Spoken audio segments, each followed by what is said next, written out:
జిల్లా చర్ల మండలం కలివేరు రాజునగర్ కాలనీ గ్రామంలో యూత్ కమిటీ సభ్యులు ప్రతి సంవత్సరం వినాయకుడి మండపాన్ని అడవికి వెళ్ళి కర్రలతో తీసుకువచ్చి నిర్మించేవారు.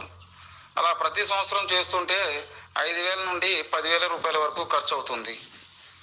అందుకనే గ్రామ పెద్దలు, యూత్ కమిటీ సభ్యులు ఒక సమావేశం ఏర్పాటు చేసుకొని ఎలాగైనా సరే వినాయకుని గుడి నిర్మాణాన్ని పర్మనెంట్గా చేయాలనే ఆలోచనతో చందాలు వేసుకొని గుడిని పర్మనెంట్గా నిర్మించారు. యూత్ కమిటీ సభ్యులు ప్రతి ఒక్కరికి తెలియజేసేది ఏంటంటే, కర్రలతో కాకుండా పర్మనెంట్గా నిర్మించుకుంటేనే ప్రతి సంవత్సరం మనకు 5,000 నుండి 10,000 రూపాయలు డబ్బులు ఆదా అయ్యే అవకాశం ఉంటుందని యూత్ కమిటీ సభ్యులు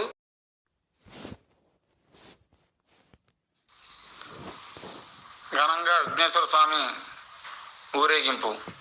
విఘ్నేశ్వర స్వామి నవరాత్రులు ముగించుకొని రాజునగర్ గ్రామంలో మేళ తాళాలతో అంగరంగ వైభవంగా శోభయాత్ర నిర్వహించిన ఉత్సవ కమిటీ సభ్యులు. ఈ కార్యక్రమంలో భక్తులు, గ్రామ పెద్దలు అధిక సంఖ్యలో పాల్గొని స్వామివారి తీర్థ ప్రసాదాలు స్వీకరించారు.